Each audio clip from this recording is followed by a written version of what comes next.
बिस्मिल्लाहिर्रहमानिर्रहीम। वीलॉग के साथ जुनेद अंसारी आपकी खिदमत में हाज़िर है। वस्ती बाग जहां पर साबिक वज़ीर आज़म आज़ाद कश्मीर सरदार तनवीर इलियास ख़ान साहब को अदालत ने नाअहल करार दिया, वहां पर इलेक्शन जो हो रहे हैं उसने एक हकीकत की कलई खोल कर रख दी, एक सच सबके सामने अयां कर दिया कि PDM जो आज़ाद कश्मीर में KDM के नाम से हम इसे कह सकते हैं, इनका इत्तेहाद फितरी इत्तेहाद नहीं है।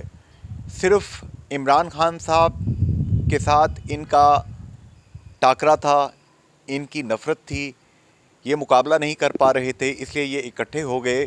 लेकिन बाग में हमने देखा कि जहाँ पर मुश्ताक मिन्हाज साहब की कैंपेन के लिए मोहतरमा मरियम नवाज़ तशरीफ़ लाईं, वहाँ पर राणा सनाउल्लाह साहब की आमद की बातें हुई, उस हवाले से इलेक्शन कमीशन में शिकायत दर्ज कराने की बात भी हुई।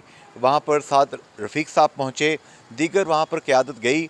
हम देख रहे हैं कि ज़ियाउल कमर साहब के लिए वहाँ पर वज़ीर अमूर कश्मीर, बज़ाहिर जिन्हें हम कहेंगे मशीर अमूर कश्मीर, गिलगित बल्तिस्तान का पोर्टफोलियो है उनके पास, लेकिन वज़ीर का काम ही कर रहे हैं। कमरुज़्ज़मान कायरा साहब भी वहाँ पे आए, बिलावल भुट्टो ज़रदारी साहब वो भी वहाँ पे तशरीफ़ लाए।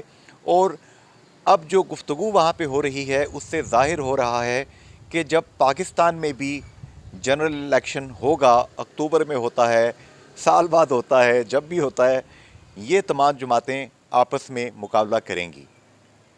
सोचने की बात यह है कि ये तमाम जो इत्तेहाद बनवाया गया है, क्या इसका अवाम को कोई फ़ायदा हुआ? ना तो पाकिस्तान में कोई फ़ायदा हुआ है अभी तक, और ना ही आज़ाद जम्मू कश्मीर के गरीब आवाम को कोई फैज़ मिला है। ज़रा सोचिएगा कि आपकी सोचों के हवाले से, आपके मुस्तकबिल के हवाले से, आपकी नस्लों के फ्यूचर के हवाले से जो चीज़ें की जाती हैं उनमें आपका कितना अमल दखल है। फ़ी अमान अल्लाह, अल्लाह हाफ़िज़ एंड गुड बाय।